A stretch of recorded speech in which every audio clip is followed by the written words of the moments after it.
What's going on, YouTube? It's your boy Humble. Checking in with you again. Got a few updates for you. First and foremost, having dental surgery tomorrow, so I won't be able to talk for maybe a week or so. So I guess you could say you won't be hearing from me for at least a week and a half solidly. The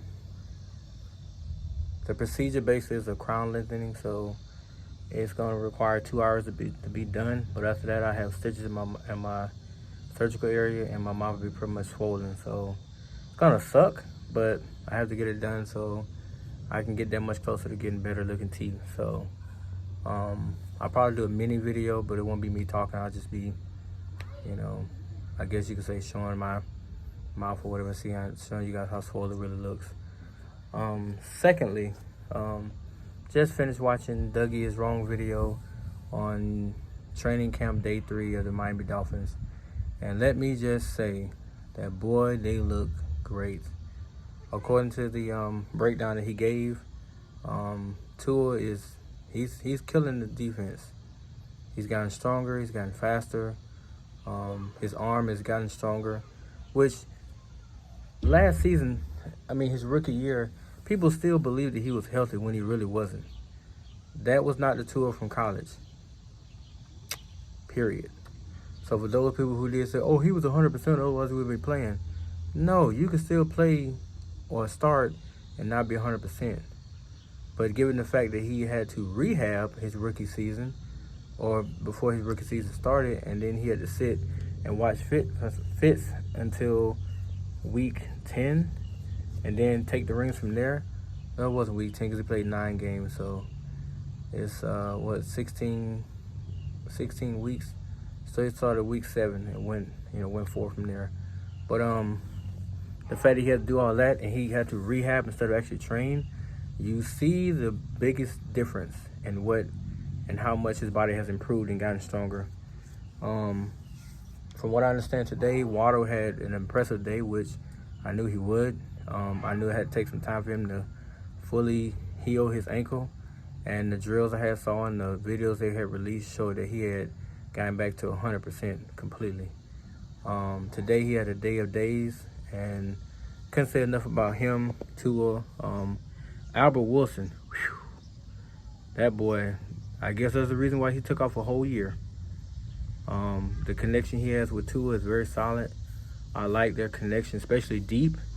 I feel like if he could just continue that in the regular season, especially week 1, oh Lord, New England, watch out. It may be a blowout. Go that way and play, man. Okay. It may directly be a blowout. Tua doesn't have Devontae Parker right now.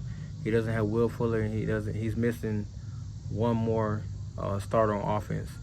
So just imagine once he gets those boys back, just how dangerous this receiving corps is going to become.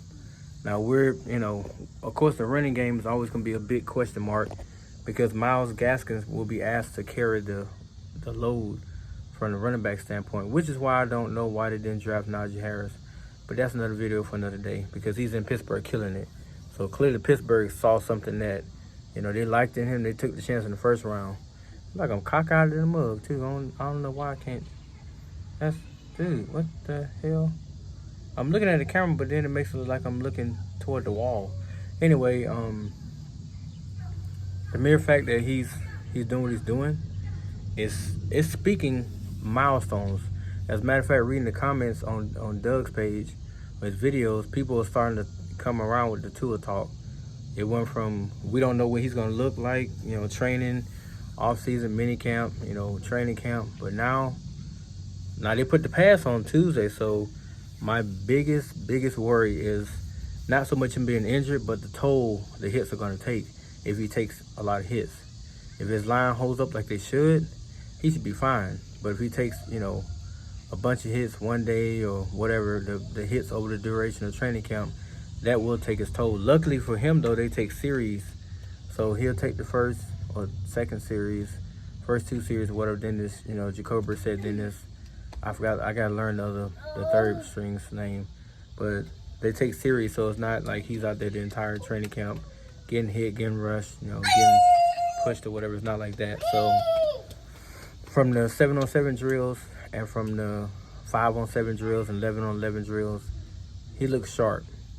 He missed a few passes today.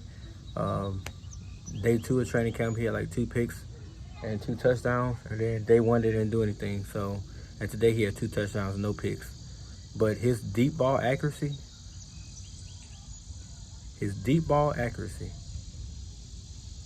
is something of beauty. He hit Albert Wilson. Today is Thursday, so Tuesday he hit Albert Wilson 65 yards in the air for a touchdown to end camp. Today he hit him 60 yards, 40 yards in the air in stride, and he ran another 20 yards untouched. So for those who keep saying he doesn't have an arm, that's all I'm gonna say about that. Now the real question becomes during the regular season, given what teams will see to adjust to how they play offense, is how much of an adjustment will his offensive coordinators make. Because Tua loves to throw deep, no doubt about it. But he's very, very accurate with killing you underneath. And he has Waddle now. Let me say that again. He's really, really accurate at throwing deep. He loves it. But he can kill you underneath. And he has Waddle now. So Waddle is one of those special toys that you get in the mail that not a lot of people receive. And fortunately for the Dolphins, they were smart enough to go get him. Because I said when he came out in the draft, there's no way he should not be in the top 10 draft. There's no way. The boy was better than fucking Devontae Smith. The only reason why Devontae got in the top 10, and no disrespect to Devontae, but the only reason why he didn't get in the top 10, he was number 12. But the reason why he got that high was because he balled out his last season. He balled out. Won all those accolades, all those awards. But we're going to call a spade. Water would have won every single one of them. Had Tennessee not hurt him, the opening kickoff, you want to know who Devontae Smith was. Because Waddle is that dude. He is literally that dude. And now the Dolphins are seeing exactly why he was what he was in college. He didn't touch the ball a lot because, I mean, he shared a spotlight with Waddle, Ruggs, no, that's it. I meant to say Ruggs, Judy, and Smith. So he shared the ball with those 3. So, of course, once Ruggs and Judy left, being back-to-back first-round picks, that gave Waddle the green light. And boy, did he take it. And Matt Jones loved that dude, especially the Auburn game where he basically went off for nearly 250 total yards and no touchdowns that he caught. Damn, that spider, man. That wasn't cool at all. Sorry about that. It was either a spider or... Dude, filming outside is not cool at all. All kind of stuff get on you. But Waddle is a gold mine. He's one of those rare commodity receivers. Now, he's improved his route running. His separation is a thing of beauty. And the Dolphins' best corner can't do nothing with him. So imagine the other league's best corners on their teams having to deal with that assignment on a Sunday. I mean, you run out of breath because Waddle is still separating, catching the ball, and he's gone. Better yet, picture week 1 against the Patriots. He catches a bomb from Tua, 50, 60 yards, and he's already in the end zone. For me, if this is my thing with Tua, if week 1, if he comes out and throws 360 plus yards in that game and they blow the Patriots out, I wonder who's going to get the real credit. Because to me, this entire season is all about Tua. Even though he doesn't. He getting put out too? Yeah. Well, damn. You gotta go to. Oh, buddy, she put you out the house. Aw. But this entire season, it's all about that one guy. Even though to me, he's a total team player. He takes no credit when they win, and he takes all the blame when they lose. That's a leader. It's easy to sit here and take credit when you're winning, but once you lose, how much of that are you really going to put on yourself? Or are you going to look around and find reasons as to why you lost? I'm just saying. But I'm curious to see what he does week 1, Preseason, I'm not too like amped up about, because as long as he come out of it healthy, and as long as they don't make him do too much in terms of the series that he can be playing in, I don't care. I mean, he can throw for 60 yards every preseason game. The 3, I don't give a damn. That's not gonna bother me one way or the other. All I care about is week 1 and the weeks that from there on. If week 1 he come out there and, like I said, if he throw for 300, because I really believe he's gonna throw for over 300 yards in that game. There's no way with the weapons he have that he even put up less than 300 yards. I'm gonna go ahead and say it. I really believe he's gonna put up 420 yards, maybe more on the Patriots, because the Patriots defense is not there. And let's call a spade now. You got Wilson, you got Waddle, you got Parker, you got Fuller, you got Gronkowski, you got Shamir. Them boys are about to eat. Now, Bill Belichick used to be feared, but unfortunately his team is falling apart. And it all started when number 12 left that stadium. So they're no longer a feared franchise. They're more like a laughing stock. And no offense to Cam Newton, but I mean, what does he really have to throw to besides Henry Hunter and Smith, the guy from Tennessee? Here's his best receiver, or his most notable receiver, Shaquille Harry, whatever the hell his name is. He's actually be traded, which he was not that great anyway to begin with, so I ain't gonna even mention his name anymore. But still, you only got 2 tight ends to throw to. Do you really think you're gonna beat the Dolphins with that kind of weaponry? You have no real reliable running game. You're not gonna beat the Dolphins. You probably won't beat any team for real. You probably won't even beat the Jets. But I think week 1 is Tua's coming out party. If he throws for 400 some yards, oh my God. I'm going to try my best to record some of that game. Of course, I got to, give the NFL its copyrights and all that stuff. I'm going to try. I got to find a way to include that in the beginning of the video, putting the copyright thing up. I think I got to copy and paste it or whatever. I'm going to talk to my wife about that one, but I'm going to try my best to record some of that game, especially the first half, just to see how Tua does. If Tua puts up 200 some yards in the first half, and let's just say hypothetically speaking, the score is like, I don't know, 36-7. We ain't gonna say, we'll say 30, we'll say 28-7, or 36-7. One of those around that realm in the first half. Boy, they are going to flip the switch on how they feel about Tua, and it's gonna become a Tua frenzy all throughout the media. And you know what I'm gonna say? I don't want to hear it, because all last season people were putting this boy down. Even on Undisputed, I'm listening to Skip Bayless and Shannon Sharp. Well, not so much Shannon, but Skip saying, well, he don't think he gonna, last very long, and he's not very, very healthy, and blah blah blah blah. But Skip fails to realize that players have what's called off season, what's called training. They're gonna get their bodies where they need them to be at. So I'm pretty sure he heard the criticism, but in his mind, this is all about trying to win a Super Bowl. It's not about him as a professional athlete or getting individual accolades, because they're going to come. But if his sophomore year is a giant splash where we all expected to be at, if he puts up 4,000 yards and like 40 touchdowns, and they managed to make a deep-ass playoff run. Tyson!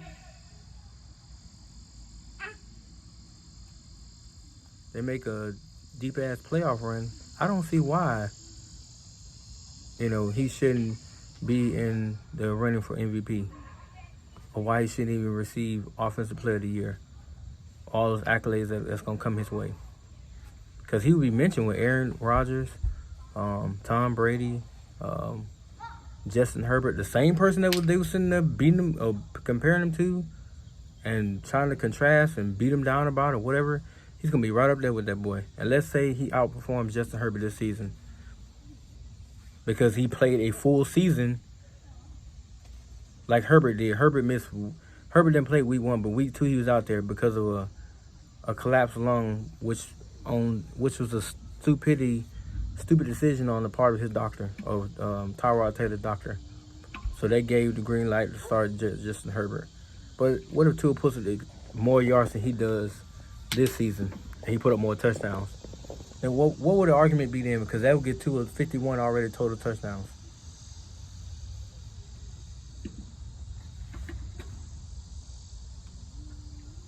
So the only thing he would have to do is continue to put up numbers every season, which, barring injury, barring other stuff, little nicks and knacks throughout the season, if he could just stay relatively healthy, playing, 14, 15 games every regular season, which that's unrealistic for most quarterbacks.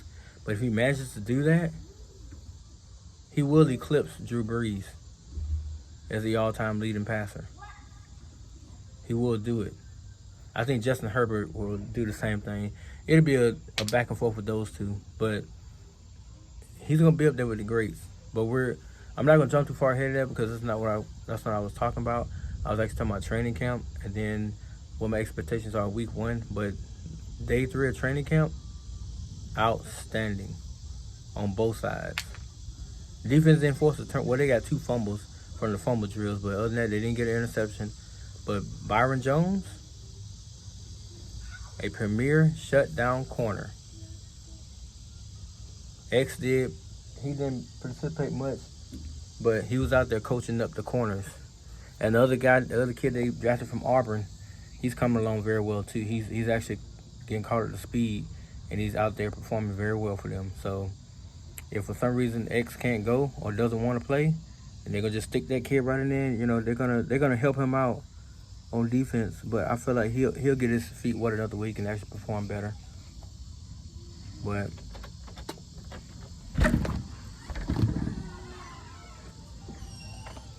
watch his finger. Watch his finger, please. Cause you about to shut the door right on his damn hand. Yeah. Go on in there.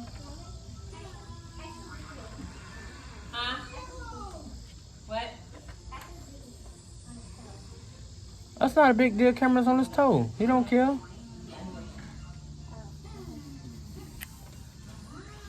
But he's gonna be the real deal.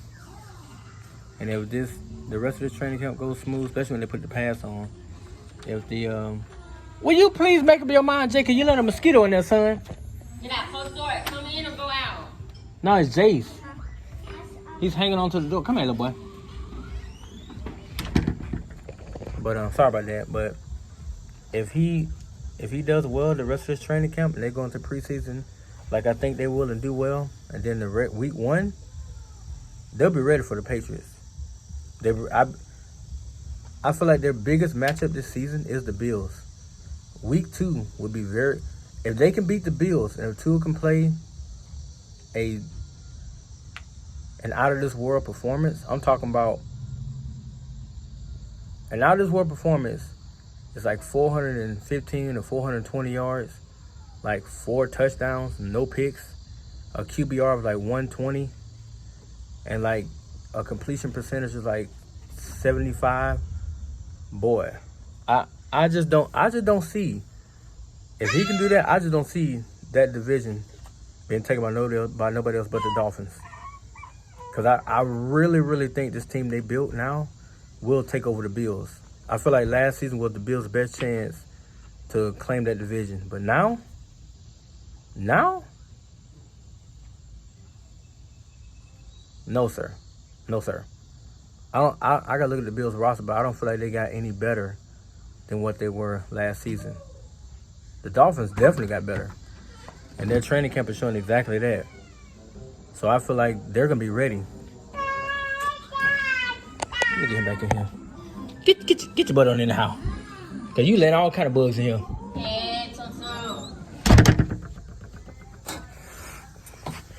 But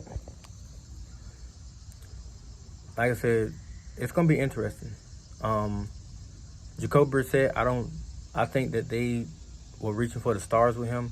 But I'll say this though, he's a solid backup. He's no reliable number 2, but he's a solid backup, meaning that he can make plays here and there to keep the team afloat. So everything really lies on Tua's health and his production. But I really, really believe that he's ready. All right, man. Well, that's enough of this video. Like, comment, subscribe. I really hate saying that in the videos. I just feel like if you're gonna comment, great. If you don't, hey. But I had to bring out the I had to get my thoughts on training camp and how well the team looks. I do see them winning 13 games.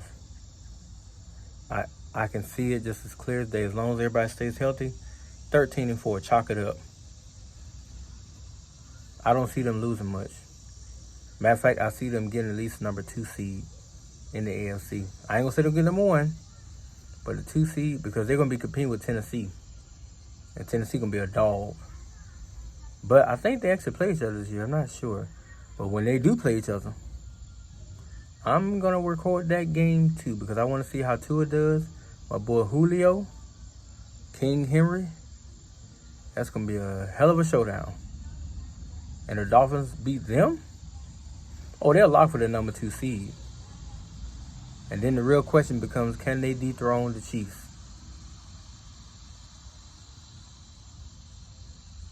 Interesting question. But that's enough of this video, guys. Like I said, I can't put out anything else because, like I said, I have surgery tomorrow. So after that, won't be really be able to talk for a minute. But I'll still try to. I got Facebook and other things I can use. So I'll try to put all the messages there about thoughts I have or whatever. But please, guys, try to get this video at least 50 views. At least. Because this is a pretty long video here. But that's enough for me, guys. Peace.